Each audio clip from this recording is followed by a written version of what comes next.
This week on A Lively Experiment, the jockeying continues to see who will try to replace David Cicilline in Congress.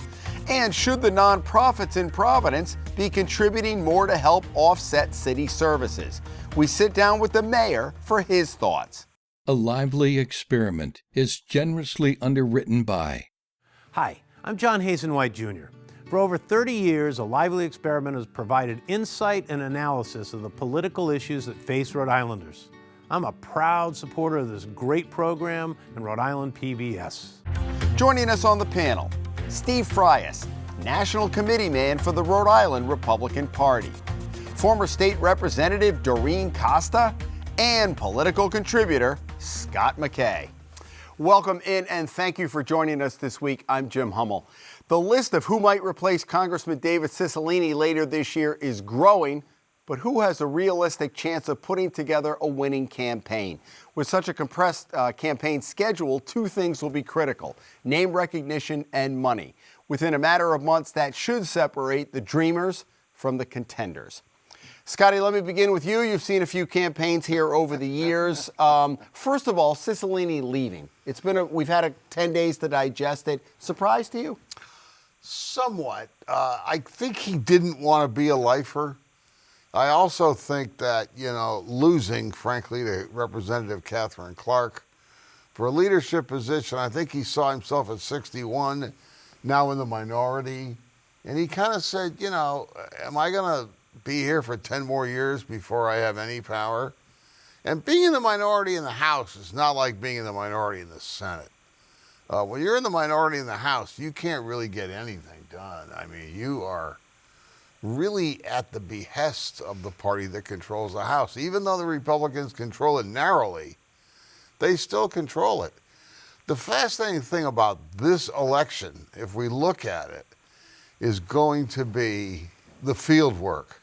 It's going to be an off-cycle, low-turnout election. I think Steve and Doreen, who've been through this process, will agree with me, where, believe it or not, 10 or 12,000 votes could get you a nomination.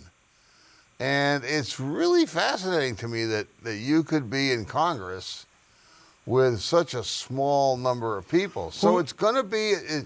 The people who you look at are who can turn the votes out. Who's at the top of your list? Couple names right now. I think Gabe Amo is really looking at it very seriously. The lieutenant governor, I believe, is also looking at it seriously. There's talk of Helena Foulkes, who really did very well in that primary. The Republicans, I think if they could clone a Ron Makeley type, moderate Republican, I think they would have a shot just because it's off year and the turnout will be low. And there's a lot of national money, and Congress is so close that if you could get one Republican, that, I'm not sure with CD1 that there's going to be a lot of Republican money coming in. Names coming to mind for you? Well, the first person that you mentioned, Amos, I've never even heard of him. Gabe, I'm sorry, and I'm pretty in tune. I've never heard of him. Sabina Matos, I'm hearing, could we do a push, but Helena Foulkes is someone to reckon with. I mean, she bought a house. She's buying a house in the East Side. That's red flags everywhere. She is running. You cannot tell me that she is not running. I will bet the house on this.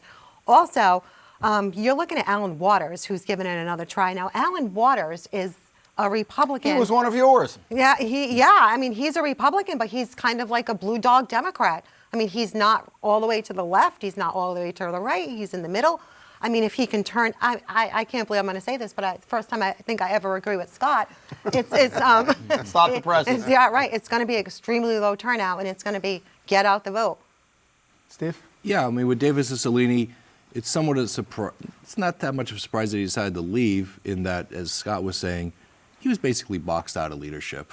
He had been there, he had done his thing for years, and he just couldn't. Challenging Clyburn was a big. We talked about this last week. That was a misjudgment. That was a bad move. Yeah. And so when he saw when he decided to take on Clyburn, it was like he basically miscalculated so badly. I think he decided he was done, and he had to go make some money, I guess. In regards to the race, look, a special election turnout, This is very low on the Democratic side. You're probably talking somewhere between 30 and 40,000 people. Yeah. This is based on like past special election kind of turnout. General election, you're talking 100,000 maybe in that seat. When it comes to those kind of races, name ID, a strong base of support. Helena Folks, if she wants to get in, she spent millions of dollars. She has a lot of name ID. She doesn't have to do a lot of fundraising. Doesn't have to do a lot of fundraising. She could. I think the problem for her getting in is that she doesn't. She's more sees herself as a chief executive rather than a legislative person. Then number 435, literally, if you get there. Basically, having less seniority than Seth Magaziner. I mean, I don't see that sometimes. Another name you always get talked about is like Joe Sacacci may want to get into this. Now, I don't think he will in the end because he's more powerful as Speaker of the House and he's going to be a backbencher in Congress. But yes, this is a race where if you have a strong base of support, whoever gets Labor's endorsement, for example, they would have the inside track because you're talking about a low turnout of 34,000 people. You have 7 or 8 people running or 6 people, 8,000 votes. That could be enough to win. And in a general election, yeah, you'd have to do like a Scott Brown for a Republican. You're talking about moderate kind of Republican, could catch fire. But it's a long shot, and a lot of things have to come together for a Republican. And also, really quick, Joe has over $1 million in his almost $2 million. Almost $2 million now because he's had several fundraisers. So money's not an issue with him. Well, you have to convert that, but it's it's not that big of a deal. And my problem with if Joe decides to come into the race, the next speaker would be Blaze. We used to Chris Blazejewski. Right. He's more to the left than Tansy is. So I mean, we really have to be careful who we put in for speaker. If this does happen, it's going to be a cat fight up there if Joe jumps in the race. You guys remember years ago when we talked about this last week, the Bob Wagon when he had to move from East Providence to North Kingstown. Now, nobody's saying, well, Joe Sacacci actually lives in CD2. Now, I know technically that you don't have to live in that district, but what do you think about the optics on that, Scott, if he were to run? I don't think it looks so great. I mean, folks, the thing is, she pretty much grew up on the east side of Providence. And I think to Steve's point, though, here's somebody who's looking at an executive job, a big job. If you go to Congress right now, you're going to be having a small, tiny little office in the basement. You're in the opposition party. And unless she wants to do this for the long term, I think Cicilline saw this too, where you've got 2 senators, Reid and Whitehouse, who show no look like they're going to actually. You think Reid's going to run in 2026? Oh, I think Reid may leave there like Ted Kennedy, toes up. Strom Thurmond? Or Claiborne Pell. I mean, he was there for 36 years. Yes, he was. I mean, I could see Jack Reid wanting to tie that. Yeah. And Reid, I mean, he is in a powerful position because he's head of the Armed Services Committee, and that's something that he's always wanted. He could have been defense secretary had he wanted, but no. He opted to stay in Congress. Right. And real quick, you did say something about moving. The optics don't look good. Don't forget Seth Magaziner moved. He did. Yeah, but he moved like about 100 yards. But it doesn't matter. I think it's different being in Warwick, some guy. We're very provincial in the East Bay. He's a West Bay guy. I think Seth also had a statewide profile. He was, And so he had run already in the 2nd Congressional District in the sense of being a statewide. Well, Joe Sacacci is a rep in I Warwick. agree with that, and it may be flattering, but I think at the end of the day, who would want to give up if you're really running the show as the speaker? Steve, what about on the Republican side? It almost seems like kind of a sacrificial race, doesn't it? Well, it does, unless you're going to be able to raise the money and put yourself more in the center, it's going to be a tough race. I mean, and it's a more liberal district. Yeah, I mean, this district was carried by Joe Biden by 29 points. Yeah. So this is really difficult, even in the best of circumstances. So you have names like Aaron Gukian out there talking about he wants to do it. We'll find who wants to come forward, but really for the Republicans to succeed, it's going to take a more centrist candidate. I know you talk about Ron Magley, bringing him back in some way, but also the Democrats are going to. If the Democratic candidate has to be pretty flawed. Scotty, how much money? It seems like you can get by for. So the national money. I mean, of course, Fun and Magaziner was the house was at stake. This seems like you could maybe do it for under $1 million, don't you think? Yes, I do think, though, you're going to need a little bit of TV just to introduce yourself to the voters and get your message out. You need a really good especially if you're messenger. Gabe Amo. That's true, although he's from Pawtucket, another good base there. Grebian's thinking about it. I mean, somebody with a base in the East Bay would obviously be the best candidate. But yes, you could probably. I mean, if you can't raise 500,000, don't even think of getting in. I would say. Agree. Right. And those are the phone calls that are going on now, I'm sure, right? Oh, I'm Because sure. the money talks, right? Right, and the first thing you do is when you want to step up and run for any type of office, it's called dialing for dollars. You sit That's there it. for hours That's and it. hours and hours, and you call people for money. That's a fun part, isn't It's it? the worst yeah. part. It is fundraising is the worst part of being in politics, but especially going on a congressional level, whoever's running is already on that phone. They have to be. Final thought on that? Well, you have to be, I think, as aggressive as Gina Raimondo, for instance, was known as just a star fundraiser. Oh, yeah. She would be on the phone all the time. Best and said Dupree in the 80s. Well, that is true. That is true. And you need to be out there. You also need to pick a good staff. Somebody asked me who's going to win this thing, and I just said whoever hires The ground game. Katie Nee Zambrano, who ran Seth's campaign in CD2. But the ground game is going to be very, very important. Again, to Steve's point, that with a low turnout, Yes. you know, with a low turnout off year and nothing else to push it. I mean, no mayor's races, no presidential, no governor, Yeah. nothing else to push this primary. Very low turnout. Yeah, that means you just got to get your people. And the other thing is, it's not just aimed at election day. You're going to have, 20 days of early voting? Exactly. It's a month-long process. And now. the mail's always been important. Well, and potentially looks like the primary could roll out in the summertime. Sure, Yeah, which an means August primary. So, you'd be People patrolling at the beach. Scarborough with your leaflets, right? Don't forget You the would mail have to ballots. be. Exactly. All right. Let us move on. The city of mail Providence. ballots at the lifeguard station. There you go. Wouldn't be surprised. The city of Providence is always facing financial challenges. Mayor Brett Smiley is putting together a legislative package. He wants to go back to the nonprofits, the colleges, the universities, and the big hospitals to get them to squeeze out a little bit more. It's called payment in lieu of taxes, but basically to help contribute, as he says, 40% of the tax base is tax exempt. I had a chance to sit down with him last week. Here's a little bit of what he told me. Your garbage pickup, your police protection, your fire service, streets and sidewalks, snow removal, that's all funded by property taxes. And now well over 40% of the land in Providence is tax exempt, which means that 60% of the people are paying 100% of the bills. And that number gets worse, not better, every year. So the discussion about nonprofits' contributions to the city services, that's been going on for decades, but you're putting this right on the front burner. I am. This is the year. It has been decades. It's been exactly 20 years, in fact. Mayor Cicilline negotiated the first payment for payments in lieu of taxes with the private colleges in 2003.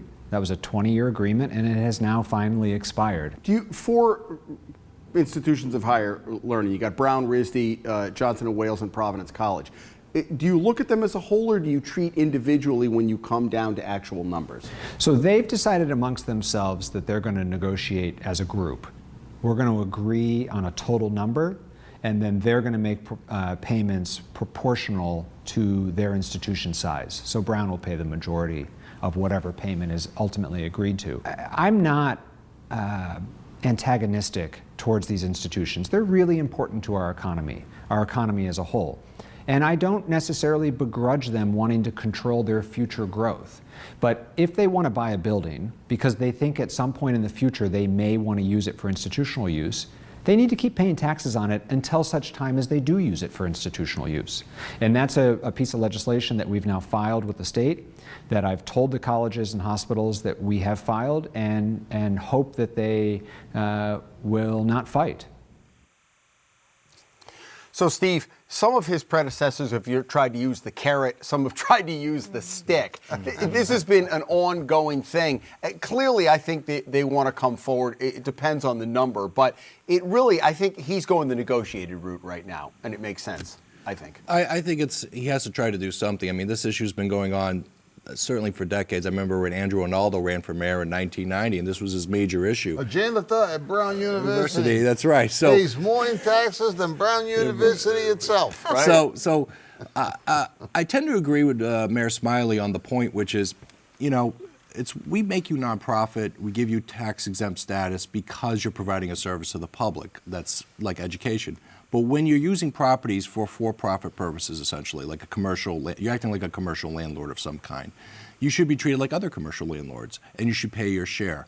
The only caution I'd give Mayor Smiley about this, of course, is, we're trying to develop a meds and eds kind of concept here in Providence, where we have education and medical facilities creating economic development. So you don't want to kill the goose that lays the golden egg, so to speak, by going too far against them.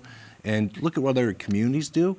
But I think that he has a very valid point, which is, hey, if you're in the commercial landlord business, then you should be taxed like a commercial landlord. And what you didn't see in the interview, and by the way, you can watch the full interview on our PBS, Rhode Island PBS channel if you want to go to it. We spoke for about 15, 20 minutes. What he didn't talk about was, or reference in the full one, is that Rhode Island Hospital and Care New England, you may have a physician's office that totally private people working in a tax-exempt building, they probably should be paying taxes. Well, here's my thing. I mean, I agree with Mayor Smiley wanting to do that. However, what is he actually going to do with the money? He talked about police, he talked about the fire, he talked about the infrastructure. The last time I've been to Providence, I think it was last October, November. The sidewalks. You don't get out much, do you? Well, I avoid Providence like the plague. It's a dump. Really, the sidewalks are crumbling. There's potholes everywhere. It is, you go into a parking facility, you have to go through potholes to park your car to go see a show at the AMP, the former Dunk. I avoid Providence. No matter, if he does get this money from the nonprofits, what he has to do is everything should be itemized so the taxpayers see where the money is going. The worst school systems in the state, the roads are crumbling. I'm probably never going to go back to Providence until I extremely have to. I don't think that taking this money from the nonprofits is going to help the state. How many more shootings do we have? Put Doreen in a straitjacket and lead her in. We literally had, 2 shootings in the past 2 weeks? You sound bullish on the city. I sound bullish, but I'm right. Prove me wrong. Prove me wrong. I think the east side of Providence is the best and most accessible residential urban district between the Back Bay and Georgetown, frankly. And I also think that you're wrong, Doreen, about crime. Shootings and murders are way down from what they were 20, 25 years ago. Did we just have 2 in 2 weeks, 2 in 3 weeks? But the numbers will tell you over the last 10 years, particularly under Chief Clements. It's the stuff going on at the mall. It's the carjackings. It's some of that stuff that I think a lot of it, I hate to say this, is television news, frankly, hyping this up a bit. If you look at the numbers, back when Cianci, the early 90s, there were 30 shootings a year. And Steve and I both have lived, when we were younger, on the east side of Providence. Yeah. And it was a good residential neighborhood, frankly. And I get what the mayor's trying to do. Let's look at the politics of this. Of course, in a city with a lot of struggling taxpayers, they look at the Browns and they look at the kids with the New York plates and the BMWs, and they look at the size of the endowment and they think, look, we're paying too much in our taxes, and look at these big institutions. They've got people from all over the world. They're wealthy. They can contribute. And I think that those folks in Providence want to see a mayor who is at least trying to get out there and get more money from the nonprofits. On the other hand, Steve's got a point. You can't kill the meds and eds situation with a ridiculous amount of taxes. Yeah, and I don't think he's trying to do that. I think it's aimed at the land banking. It's aimed at, for example, Johnson & Wales has a Starbucks on that corner at Chestnut Street, and that's tax exempt. And years ago they said, well, it's because students work there. Well, a lot of students work at a lot of places. So a little bit, it adds up a little bit at a time. Yeah, I mean, like I said, I don't think it's Mayor Smiley's wrong to say that if you're acting like a commercial landlord, you shouldn't be taxed like a commercial landlord. I think Doreen's point is the larger point, which is, okay, we give you more money, what are you going to do with it? Yeah, exactly. Okay, it's the financial mismanagement of the city over the long haul is quite a problem. Yeah. And that's where people say, look, I give you more money and then you're just going to waste it. Well, some of this, though, he inherited. I mean, you go back and look at the biggest problem Providence has, which is this existential threat of the ridiculous pension system.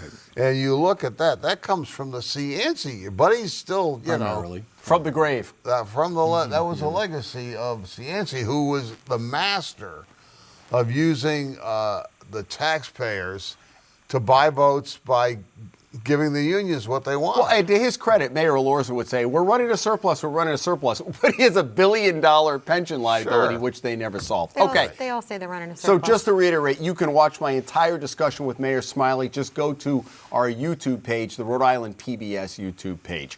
The other thing that came up this week, and this is, as Kathy Gregg in the Journal said, this is every once a decade discussion, and it's always kind of theoretical, but it'd be interesting to see whether it actually gets to a practical full-time legislature. So let's begin with the person who sat in that chamber for years. 6 years, 6 years. It only seems like 20, right? 6 years in the legislature, 2 years on the town council.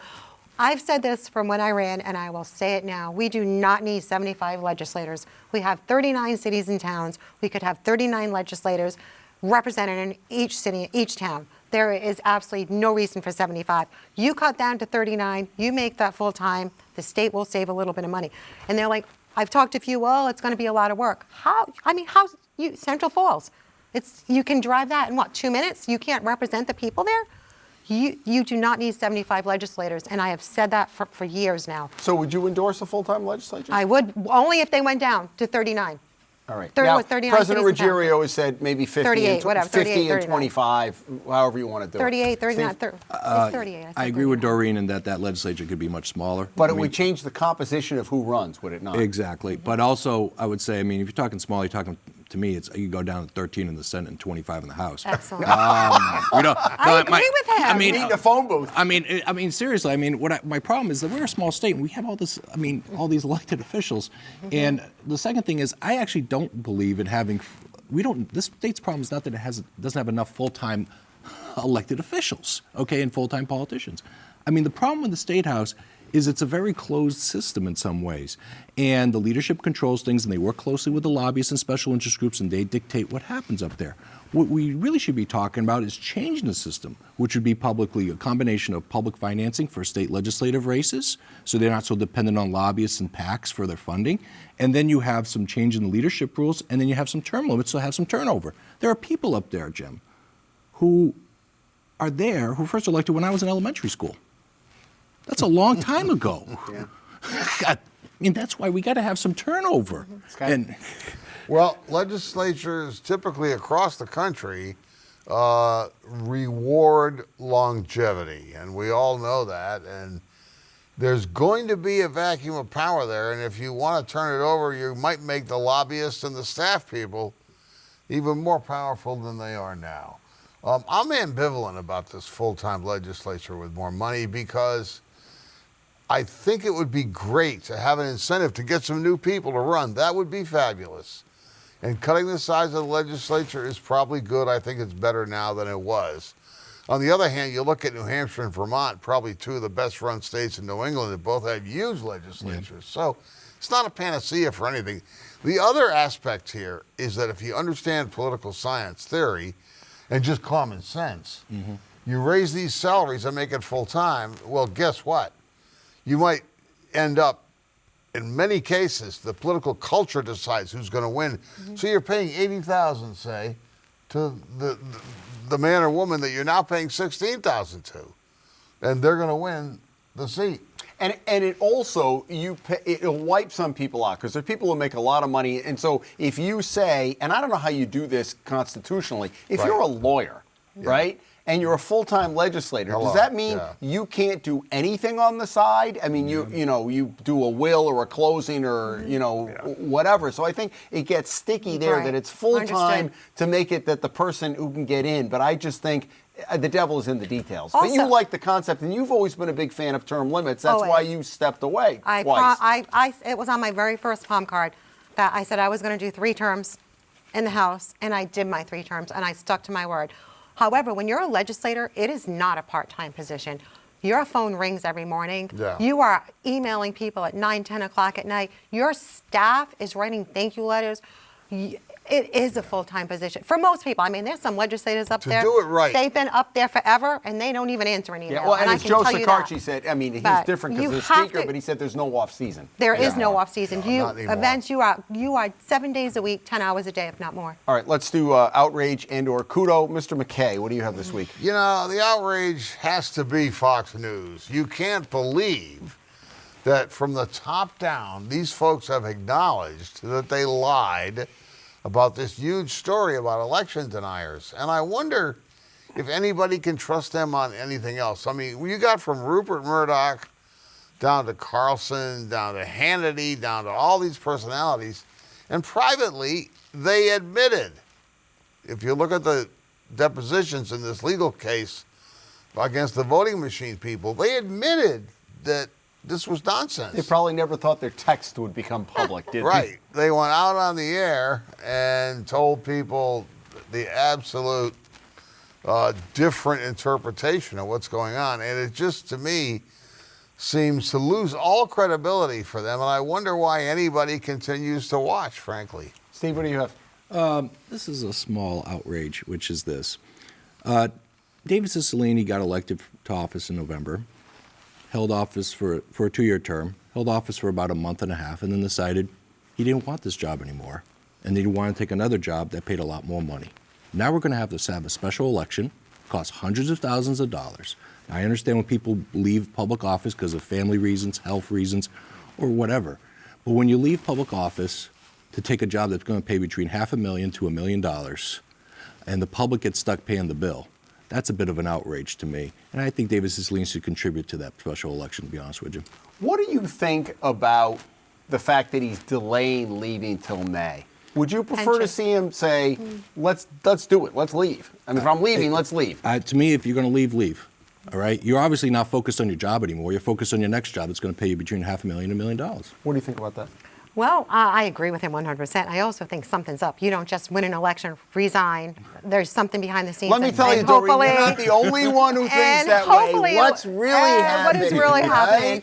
But my kudos is going to be to CNN. How's that, Scott?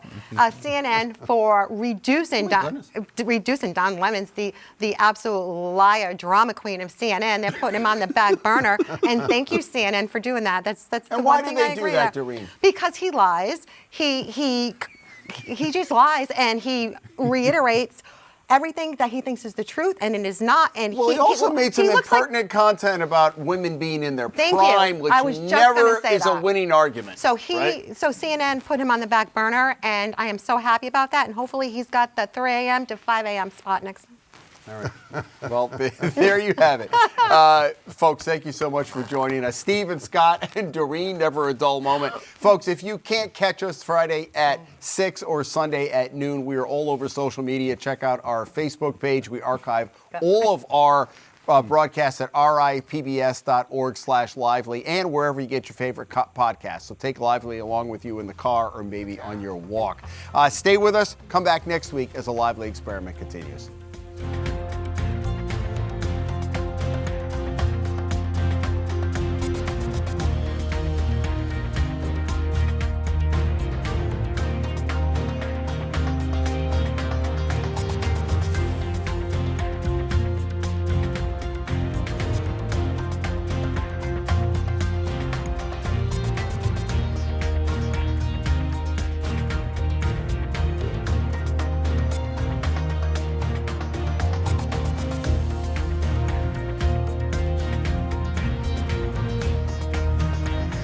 A Lively Experiment is generously underwritten by. Hi, I'm John Hazen-White Jr. For over 30 years, A Lively Experiment has provided insight and analysis of the political issues that face Rhode Islanders. I'm a proud supporter of this great program and Rhode Island PBS.